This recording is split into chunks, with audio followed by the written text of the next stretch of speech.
Parti d'Afrique quelques 80 000 ans plus tôt, Homo sapiens s'est dispersé à travers le Moyen-Orient, l'Europe, l'Australie et l'Asie, et l'Amérique serait le dernier continent qu'il ait atteint.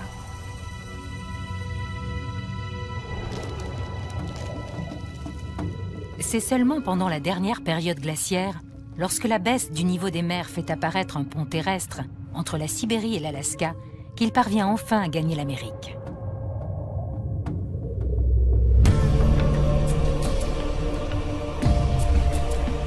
Qui étaient ces premiers humains en Amérique du Nord? Les archéologues ont d'abord pensé qu'ils appartenaient à la culture Clovis. Connue principalement pour ses pointes de flèches caractéristiques, la culture Clovis est longtemps restée un mystère. Ses représentants étaient-ils les ancêtres des Américains contemporains?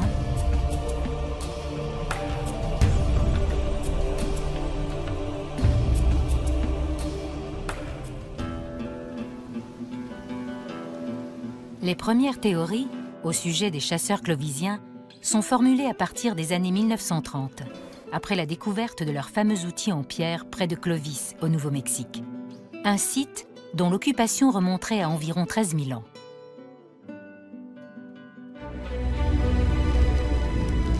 À l'époque, la Sibérie et l'Alaska étaient encore reliées par l'isthme de Bering.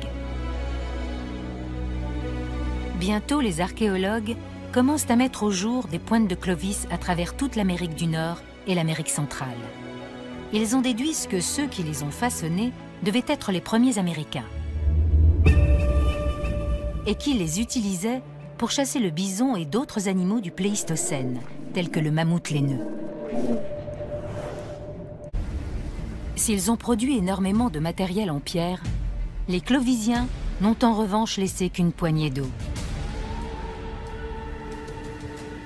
Si bien qu'en 1968, lorsque des ouvriers du Montana exhument des pointes de Clovis, suivis par les vestiges d'un enfant vieux de 13 000 ans, la communauté scientifique s'enflamme.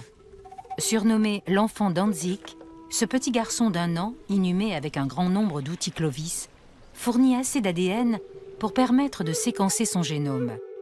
C'est le premier être humain directement relié à la technologie Clovis.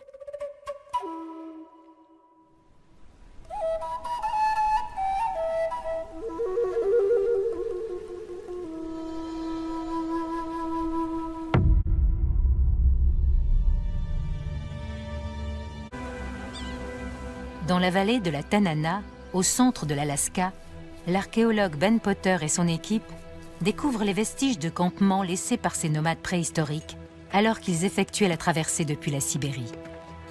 La région est au cœur du pont terrestre qui existait autrefois entre l'Asie et l'Amérique du Nord. Les gens imaginent ça comme un pont dont on pourrait tomber. Mais en réalité, il s'agit d'une masse terrestre qui fait au moins 1500 km du nord au sud et qui relie l'Asie à l'Amérique du Nord. Ça a duré très longtemps. Ce continent disparu, qui a réuni pendant au moins 20 000 ans l'actuelle Sibérie et l'Alaska, a été appelé la Béringie. Il était coupé du reste de l'Amérique par les glaces qui recouvraient le nord du Canada.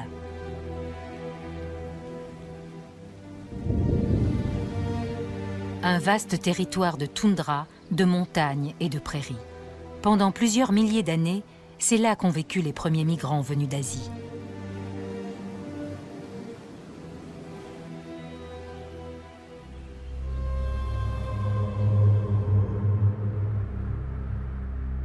Il y a environ 14 000 ans, dans les campements de la vallée de la Tanana, ils chassaient, pêchaient et ramassaient des racines et des baies avant de repartir pour suivre les troupeaux qui peuplaient la Béringie.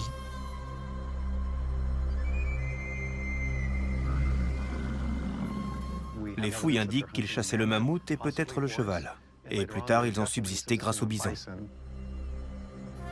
Leur mode de vie a laissé peu de traces, mais on a tout de même retrouvé des outils en pierre qui ont fourni à Ben Potter des informations importantes sur eux.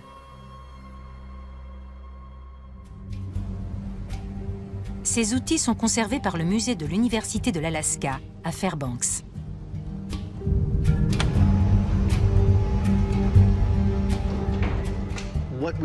Il y a au moins 20 000 ans, dans certaines parties du nord de la Chine, de la Mongolie et du sud de la Sibérie, on voit émerger une technologie de la pierre très sophistiquée.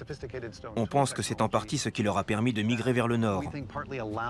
Et on retrouve ce même matériel ici, en Béringie, sur certains sites très anciens.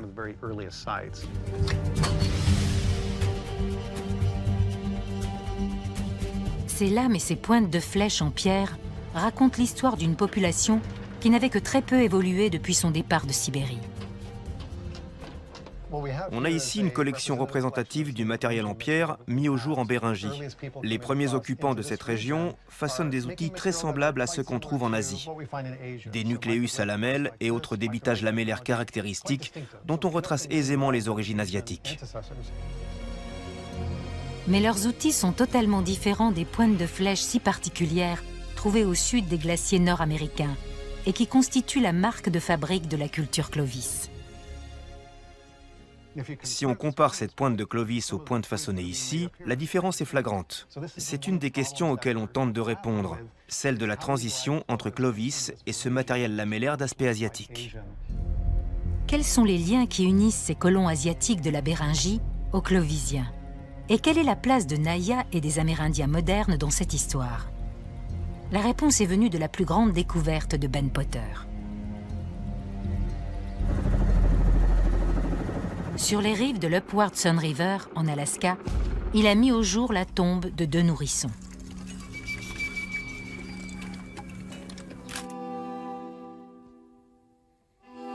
Ces bébés, manifestement très aimés, ont été inhumés avec soin, à côté d'objets symboliques et recouverts d'ocre rouge.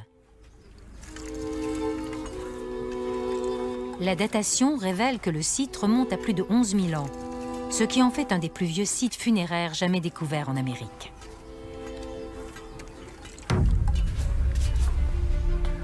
Enfin, une fenêtre s'ouvre sur le système de croyances des premiers habitants du Nouveau Monde.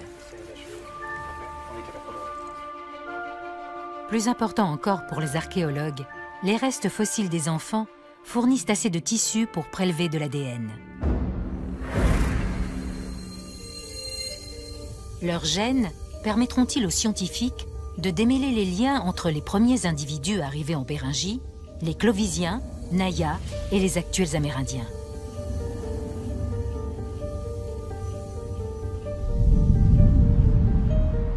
Ben Potter envoie des échantillons à Copenhague, à l'un des chefs de file de la révolution paléogénomique, le généticien danois Eske Willerslev.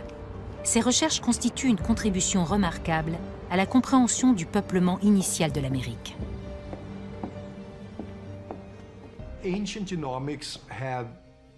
La paléogénomique a complètement bouleversé notre capacité à reconstituer l'histoire biologique des êtres humains, y compris celle des premiers peuples d'Amérique.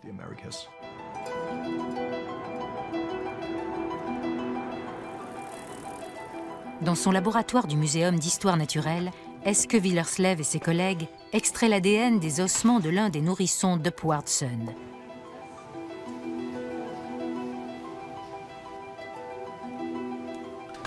Ils mobilisent ensuite une très grande puissance de calcul pour assembler les données ADN et reconstituer ainsi minutieusement l'ensemble du génome. Les résultats révèlent des variations spécifiques des bases azotées de l'ADN, symbolisées par les lettres A, C, T et G. Ces marqueurs génétiques permettent de relier un individu donné à la fois à ses ancêtres et à ses descendants vivants.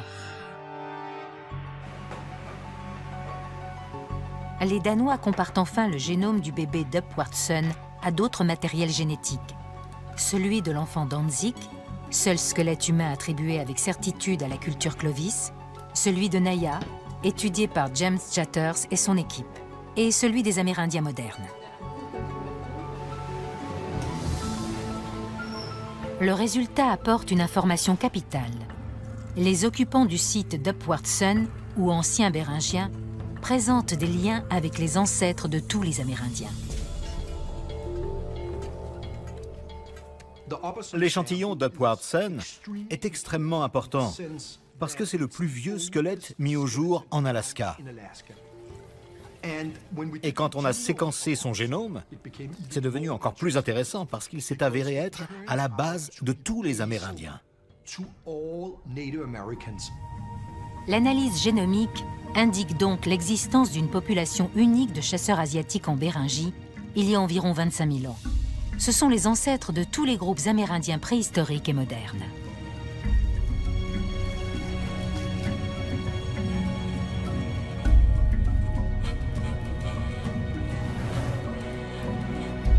Shane Doyle analyse ses conclusions en tant que membre de la nation Crow.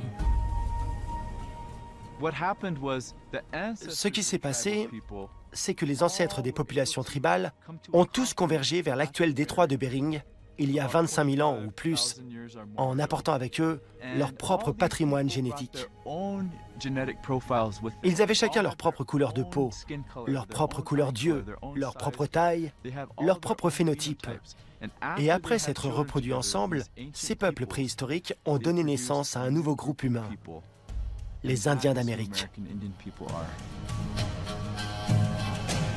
Depuis de nombreuses années, Shane Doyle s'efforce de combler le fossé qui sépare la communauté scientifique et les leaders spirituels amérindiens. Il a contribué à les réunir à l'occasion de la remise en terre de l'enfant Danzig en 2012. Les découvertes d'Eske Willerslev sont pour lui essentielles, dans la mesure où elles définissent distinctement l'identité amérindienne. Il n'y a pas d'ADN amérindien de l'autre côté du détroit de Bering. Le seul endroit du monde où on trouve l'ADN amérindien, c'est en Amérique. C'est une des conclusions les plus remarquables de cette étude.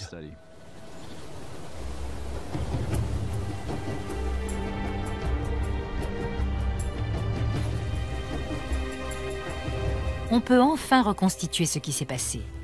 Après avoir migré en Béringie depuis différentes régions d'Asie, des groupes de ces tout premiers Amérindiens ont entrepris un long voyage vers le sud, il y a environ 15 000 ans, à la découverte d'une terre sur laquelle aucun être humain n'avait encore posé les yeux.